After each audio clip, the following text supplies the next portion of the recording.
Mr. Arnold. Mr. Arnold. Mr. Eglinski. Mr. Eglinski. Mr. Berthold. Mr. Berthold. Mr. Cooper. Mr. Cooper. Mr. Diak. Mr. Diak. Mr. Janice. Mr. Janice. Mr. General. Mr. General. Ms. Harder. Ms. Harder. Mr. Kelly. Mr. Kelly. Mr. Kitchen. Mr. Mr. Kitchen. Kimmich. Mr. Kimmich. Mr. Macaulay Edmonton West. Mr. Macaulay Edmonton West. Mr. Leipert. Mr. Leipert. Mr. Nader. Mr. Nader. Mr. Nuttall. Mr. Nuttall. Mr. Weir. Mr. Mr. Weir. Snitsky. Mr. Mr. Stetsky. Canning. Mr. Canning. Mr. Johns. Mr. Johns. Ms. Ashton. Ms. Ashton. Ms. Blaney, North Island, Powell Ms. River. Blaney, North Island, Powell Madame River. Hughes. Madame Hughes. Third row at my left. Tabera. Mr. Tabera. Mr. Tan. Mr. Tan. Mr. Lake. Mr. Lake. Monsieur Lauzon, Stormont, Dasson, Galgary. Mr. Lozon, Stormont, Dundas, South Glengarry. Mr. Albrecht. Mr. Albrecht. Mr. Calkins. Mr. Calkins. Mr. Shipley. Mr. Shipley. Mr. Van Kesteren. Mr. Van Mr. Kesteren. Miller, Bruce Gray, Owen Sound. Mr. Miller, Bruce Gray, Owen Mr. Sound. McKenzie. Mr. McKenzie. Mr. Sweet. Mr. Sweet. Madame Boucher. Madame Boucher. Mr. Lobb. Mr. Lobb. Mr. Généreux. Mr. Généreux. Mr. Gould. Mr. Gould. Mr. Richards. Mr. Richards. Mr. Sopak. Mr. Sopak. Mr. Stewart. Mr. Stewart. Mr. Duval. Mr. Duval. Monsieur Aubin. Monsieur Aubin. Ms. Malcolmson. Ms. Malcolmson. Monsieur Saganache. Monsieur Ms. Saganache. Ramsey. Ms. Ms. Ramsey. Jolibois. Ms. Jolibois. Madame Sansouci. Madame Sansouci. Monsieur Choquette. Monsieur Choquette. Madame Trudel. Madame Trudel.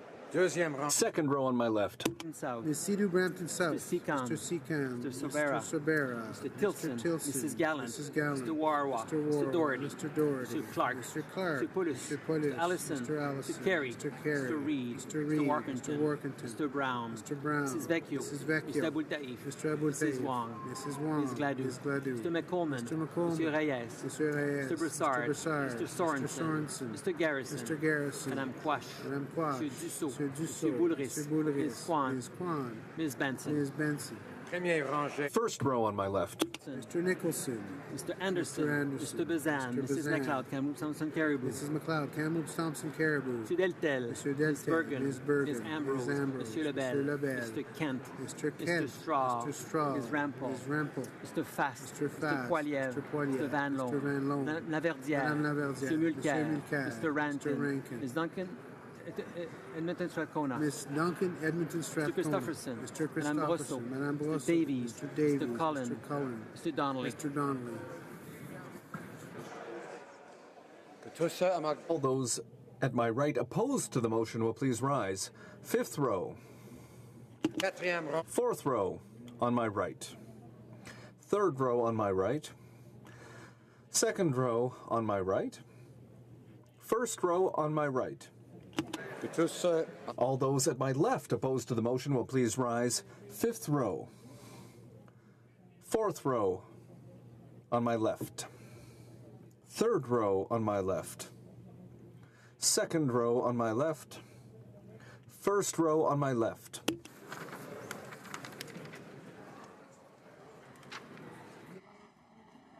Trois, 283, nays, contre, nil, aucun. I declare the motion carried.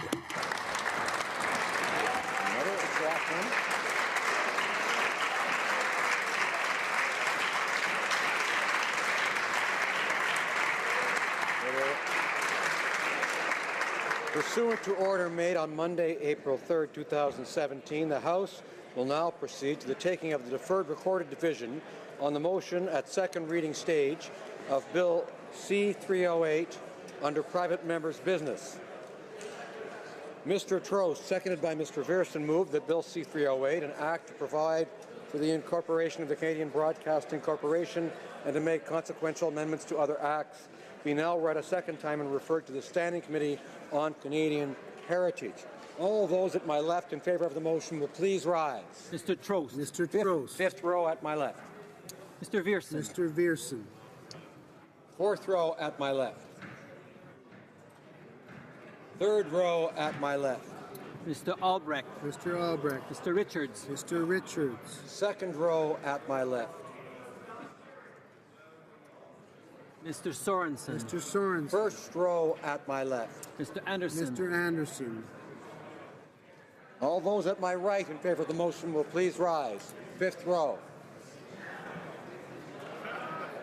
Fourth row at my right. Third row at my right. Second row at my right. First row at my right. All those at my left opposed to the motion will please rise. Fifth row. Mrs. Zahid. Mrs. Zaid. Mr. Rota. Mr. Rota. Madame Fortier. Madame Fortier. Madame Lambropoulos. Madame Lambropoulos. Ms. Ing. Ms. Ing. Mr. Stanton. Mr. Stanton. Mr. Schmale. Mr. Schmale. Mr. Waugh. Mr. Waugh. Mr. Weber. Mr. Weber. Mr. Benson. Mr. Mrs. Benson. Cousy. Mrs. Cousy. Monsieur Bernier. Monsieur Bernier. Monsieur Plamondon. Monsieur Plamondon. Monsieur Sainte-Marie. Monsieur Sainte-Marie. Monsieur